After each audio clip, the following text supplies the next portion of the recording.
네, 안녕하세요.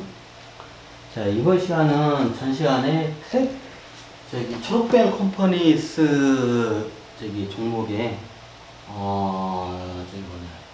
기초 분석, 차트 분석, 트래픽 분석 세 번째 하고 이제 마지막 네 번째로 레포트 브리핑, 레포트 강의를 한번 해볼까 합니다. 이게 뭐냐고요?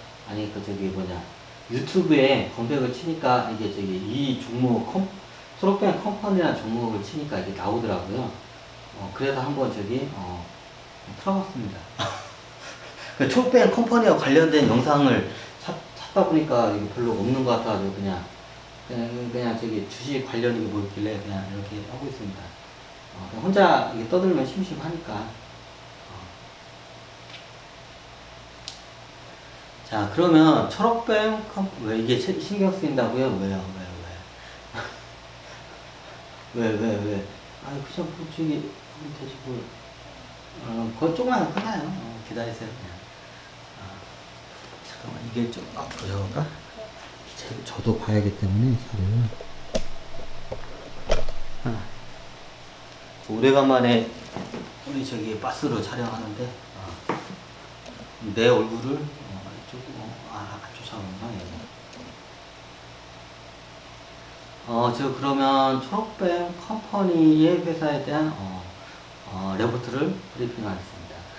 제가 뭐 거의 대부분 중요하고 기초적인 거는 다 저 강의를 해서 그렇게 많지는 않은데 이 회사를 제가 2015년도부터 거기 계속 추적 분석을 하다가 중간에 그냥 이게 좀 약간 저걸 해서 코로나 사태 이후로는 이제 제가 아예 이거 안 쳐다보다가 최근에 엊그저께인가 이게 딱 봤는데 지금 이게 뭐 동전주까지 겁나게 떨어진 거야. 제가 알고 있을 때는 예전에 한 8,000원인가 하여튼 뭐 만원 약간 안 되는 8,000원인가 9,000원대에서 왔다 갔다 할 때도 있었는데 하여튼 매수할 때 저거 있고 하여튼 그래요. 그래가지고 이게 만약에 그때 몇천 원일 때 8,000원일 때 저희가 만약에 그때 투자를 했으면 어떻게 됐을까? 한번 이런 좀 약간 가슴에 이게 거시기도 해요. 왜냐면 그 당시 이제 앞으로의 우리나라는 한류 컨텐츠가 이게 폭발을 할 거라고 알았기 때문에 엔터테인먼트나 문화 하여튼 이게 관광 이쪽 관련주를 제가 많이 이걸 분석을 했는데 근데 초록뱀 미디어 그리고 초록뱀 컴퍼니 이게 요 회사를 한번 제가 계속 모니터링 하다가 요건 좀 약간 하여튼 제가 그냥 이게 관심이 뒤쳐져서 딱 밀어넣고 있었는데 최근에 보니까 뭐 이게 거의 10분의 1 토막이 났더라고요. 예전에 거의 8,000원, 10분의 1 토막이 현재 난 상태더라고요. 그러니까 와 이게 10분의 1 토막이 난 거야 해가지고 그냥 만약에 그때 내가 만약에 이 회사를 샀으면 그때 제가 또 잘 알지도 모르고 이제 약간 주린이 지금도 뭐 주린이지만 그때도 잘 알지도 못할 때 그 회사 종목을 지금 10분의 10배 지금 10분의 1 토막 난 상태인데 그때 샀으면 지금 10분의 1 토막이 나서 쉽게 말해 1억 원을 넣었으면 1,000만 원으로 계좌가 줄었겠죠. 이 회사에다 넣었으면 그때 저 가슴을 쓰리게 돼요. 그때 왜 투자 안 했냐고요? 별로 그게 제가 메리트가 느껴지지 않았기 때문에 제 입장에서는 투자를 안 했어요. 만약에 8,000원에 그 당시에 제가 투자를 했으면 지금 딱 10분의 1 토막이 났겠죠. 다 공이 하나 빠졌겠죠.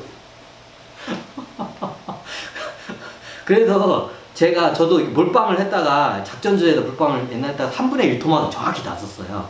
3분의 1 토막이 정확히 났어가지고 그다음부터 이게 멘탈 관리가 안 돼서 이거 분산을 해야겠구나. 이거 몰빵은 이게 사람은 완전히 이거 멘탈을 흔들어 버리고 이게 딱 보니까 예에서 여러 종목을 분산을 하잖아요. 그러면 예를 들어서 아까 제가 설명드렸지만 이 초록뱅 컴퍼니를 보통 슈퍼개미들이 3,000원대 다 들어왔어요. 개미들이 슈퍼개미들이. 근데 안 빠져 800원대까지 나는데 지금 3분의 1 토막이라 거의 83, 24, 48, 30 거의 4분의 1 토막이 났죠. 그 반의 반 토막이 난 거야. 자기네들이 산 금액에 이 양반들 근데 안 버티고 있는 거야. 왜? 이걸 알고 있기 때문에 버티는 거야. 근데 모르면 못 버텨요. 저도 예전에 작전주 그거 한번 했을 때 나중에 새벽까지 그걸 결론을 먹었지만 3분의 1 토막까지 났을 때 버틴 이유는 알기 때문에 버텼어요. 공부를 해고 알기 때문에. 근데 모르면 그냥 공포에 휩쓸려가지고 작전 애들이 그냥 막 이게 흔드는 그 뉴스나 뭐 저기 블로그 자료나 뭐 이런 여러 이런 이게 차트상을 막 흔들어야 되잖아요. 그러면 100%다 이게 거의 이제 넘어가게 돼 있어요. 근데 이게 좀 아는 저기 슈퍼개미급들은 알아요. 그래서 어떻게 되냐? 일단 분할 이게 뭐냐 이게 종목만 분할하는 게 아니라 그 시점도 이게 분할을 할 줄 알아야 돼요. 이게 시간과 공간적인 시공을 좀 분할을 할 줄 알아야 돼요. 자, 공간은 뭐냐? 저쪽에 있는 회 종목이 마치 공간이고 시간은 뭐냐? 그 언제 그걸 매입하고 그 매입해야 할 그 시점 그걸 갖다가 분할을 좀 할 줄 알아야 돼요. 저 같은 경우에는 그냥 몰빵으로 같은 한 종목에 거의 한 두세 달 관계 다 동시에 거의 이거를 갖다가 매입을 했으니까 거의 동시에 한 종목에 몰빵을 해가지고 고생을 겁나게 제가 해봤기 때문에 알아요. 그래서 종목값도 어느 정도 이걸 분산을 해야 돼요. 어느 정도 분산하면 그게 사람 능력마다 틀린데 개인 투자자들은 제가 보니까 3종목에서 5종목이에요. 왜? 자기가 항상 추적 모니터링을 할 수 있는 내 능력치를 알아야 돼요. 이 회사를 샀으면 계속 추적 모니터링을 계속 해야 돼요. 어떻게 보면.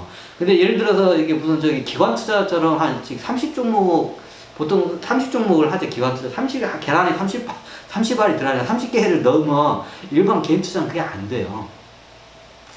이제 능력이 뛰어난 개인 투자자는 되죠. 아주 초고수들은. 근데 일반 투자자들은 안 돼요. 여러분들은 절대 안 돼요. 대부분 사람은 절대 안 돼요. 그러면 인간이 그걸 관리할 수 있는 그게 최고 이게 하는 게 분산은 최대한 옛말에 맞죠? 영리한 토끼는 구멍을 3개를 판다 했죠. 최소한 3종목 이상은 이게 분산을 해야 돼요. 근데 대여섯 많이 하면 할수록 좋은데 그러면 이게 집중성도 떨어져요. 그리고 그게 관리가 안 돼요.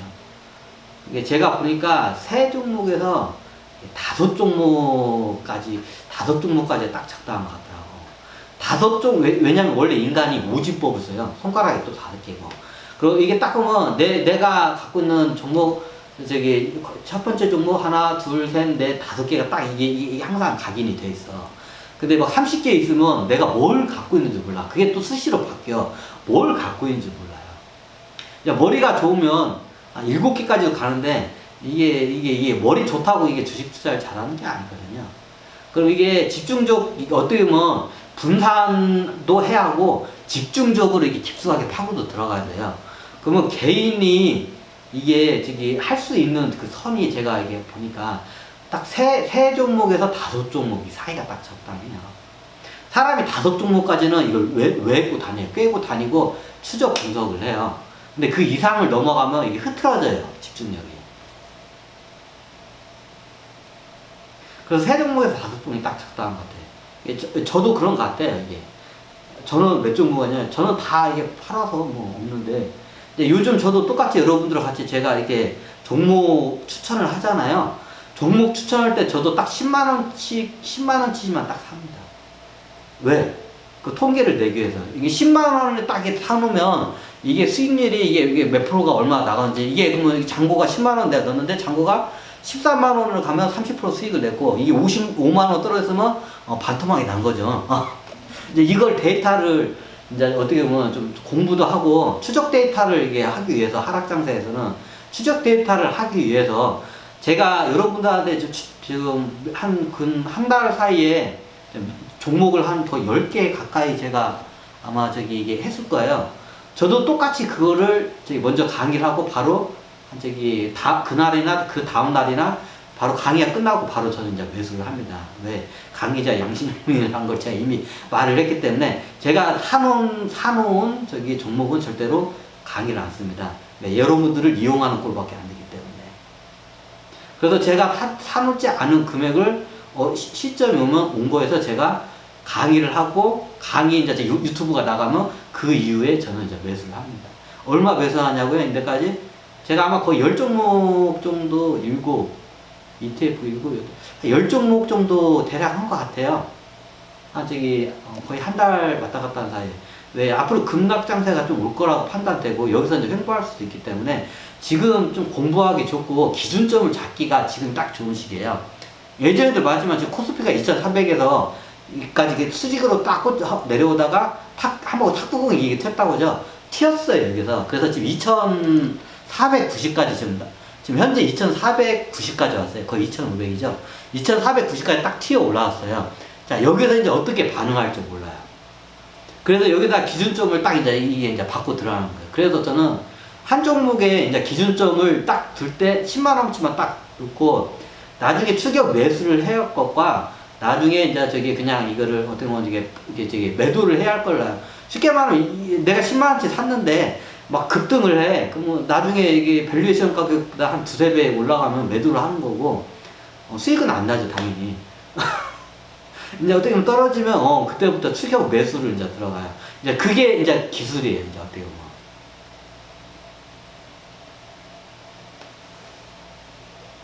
그럼 저점은 저도 몰라요. 코스피가 1300까지 떨어질 수 있는데, 떨어질 수 있고, 안 될 수 있고, 중간에 걸릴 수 있고, 2300에서 좀 횡보할 수도 있고요. 저도 몰라요, 그거는. 올라가도 잠깐 올랐다가 탁구공 튀어가지고 잠깐 올라갔다가 떨어져. 제가 봤을 땐 그래요. 이게 쭉 올라가면 이게 코스피에 쌍봉이 생겨요. 이제 이게 쌍봉 생기면 이제 이거 난리나. 다 개인 투자들이 다 그거 먹고 다 뒤져, 이제 그거. 이제 지수에 쌍봉이 생기면 이거 진짜 이거. 아이고, 이거는 진짜 이게 진짜 망조 드는 거야, 이거는, 그거는. 종목에 쌍봉이 든 건 내가 이해를 하는데, 지수에 쌍봉이 든 거는 진짜 이건 망조 드는 거야, 이거는. 그래서 아마 이 탁구공이 튀었다가 내려가거나 아마 할 거예요. 그러면 이 탁구공이 딱 튀는 시점에서 딱 해가지고 지금 제가 강의를 해요. 왜? 여러분도 여기다 기준점을 딱 주고, 이제 추격 분석을 해가지고, 이제 추격 매수를 해야 할지 안 할지는 이제부터 여러분들이 스스로 통찰해서 판단하셔야 돼요. 근데 지금이 딱 기준점을 딱 잡기가 좋아요. 그래서 저는 딱 한 종목에 10만원짜리만 딱 사고 딱 그냥 기다려요. 그냥.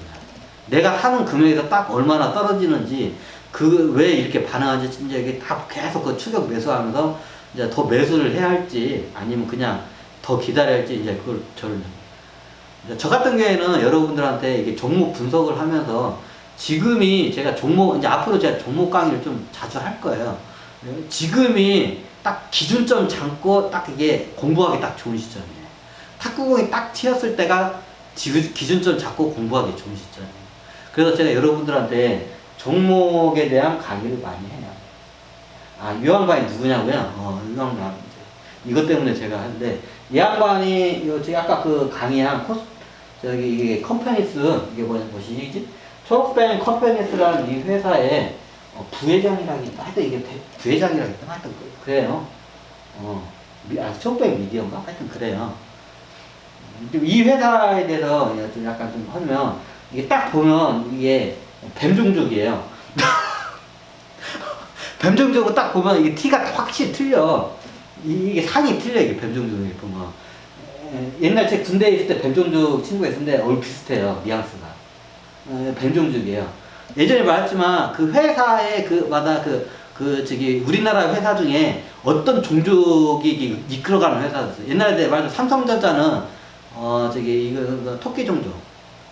이게 현대그룹 있잖아요. 옛날 현대그룹 같은 경우에는 지금 많이 보는데, 옛날 현대그룹들은 현대 정주영 회장 이 양반이 쥐종족 양반이야. 근데 쥐종족은 토끼종족 같이 하기 때문에 쥐종족은 토끼종족 같이 운영하는 회사가 현대. 그 한화하고 두산중공업 이 회사가 호랑이 종족이 그 주도적으로 움직이는, 그쪽 오너가 이쪽 사람들이 다 호랑이 종족이에요, 대부분이.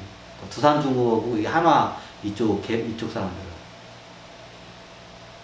이게 천신기가 뚫리면 다 보여요, 이게. 다른 회사인데, 그것까지는 제가 좀 약간, 분석도 좀 덜 됐고, 좀 약간 지금 강의는 그렇고, 지금 초록뱅 컴퍼니 이 회사가 뭐냐면, 뱀이 들어갔죠. 뱀종족이에요. 뱀종족, 이쪽 아마 오너가 사람들이 다 뱀종족이에요. 뱀종족 사람들은 자기네들끼리만 이렇게 뭉쳐요, 이게. 또 힘없고, 이렇게 소수의 이게 종족들은 또 그렇게 될 수밖에 없어요. 가족 구성원들이 다 뱀종족이니까 아마. 이 양반도 뱀종족이에요. 이게 좀 특징이. 이제 요거를 하는데 좀 옛날 좀 뱀종족에 대해서 안 좋은 얘기를 많이 해서 근데 뱀종족이 좀 약간 이게 이건 디테일하고 뱀종족의 느낌이 어떻게 보면 되냐면 이것도 좀 부정적이에요. 약간 좀 이게 마술사? 마술사 같은 약간 트릭을 잘 써요. 마술은 트릭을 써가지고 이렇게 하는 것처럼 보이는 거잖아요. 트릭을 좀 잘 써요. 이게 뱀종족의 특징이에요. 좀 약간 그리고 감정이 냉해요. 따뜻하지가 아니고 냉해요. 이게 냉철한 것과 냉혈한 게 있잖아요. 약간 좀 냉혈해요. 뱀종족 사람들이. 이게 용종족 사람들은 냉철해요. 냉철한과 냉혈한 건 완전 틀리죠. 용종족 사람들은 이 사람은 딱 냉철해요. 근데 뱀종족 사람들은 냉혈해요. 이 사람들은. 머리도 좋아요. 좋게는. 그래서 트릭을 잘 써요. 이게 마술 같은 걸 잘해요. 이쪽 사람들이. 트릭을 잘 써요. 마술 잘 쓴다고 하면 다 뱀종, 그렇지는 않아요. 토끼 종족 중에서 예능이 뛰어난 사람들, 마술 이런 사람들이 오히려 더 잘 써요. 초고수 마술사는 대부분 토끼 종족이에요. 근데 이게 뱀종족이 이런 트릭을 잘 써요. 속임수 트릭을. 그런 건 좀 있어요. 근데 좀 깊이가 좀 깊지 제가 봤을 때 깊이가 깊지는 않아. 하여튼 그런 특징이 있어요. 좀 약간 요번 이게 저기 초록뱀 뭐 미디어도 그렇고 초록뱀 컴퍼니도 그렇고 이게 저기 뱀종족이 우리 저기 지구상에 별로 이게 없어요. 이게 저기 영향이 거의 없어요. 그나마 요 초록뱀 요거 조그만 회사죠. 여기 이쪽 오너가 같은 이쪽 사람들이야.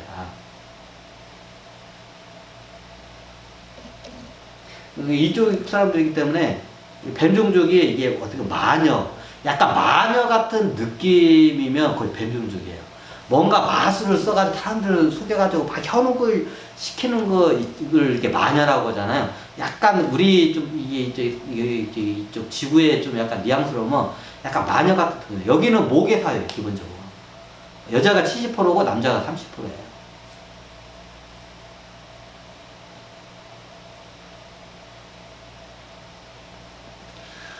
아마 이게 좀 방송 나가면 어떻게 저기 시장에서 어떻게 이게 흐를지 모르겠는데 하여튼 그래요. 근데 이게 뭐 갑자기 이게 저기 초록백 컴퍼니 이게 저기 레포트를 이게 발표하면 굉장히 많은 걸 발표할 줄 알았는데 이게 하다 보니까 할 게 없네. 왜? 이미 앞에 그 기초 분석하고 차트 분석, 트래픽 분석으로 겁나게 많이 이거를 했기 때문에 지금 제가 강의를 하려니까 없네요, 이게. 그래서 그냥 여기서 마치겠습니다.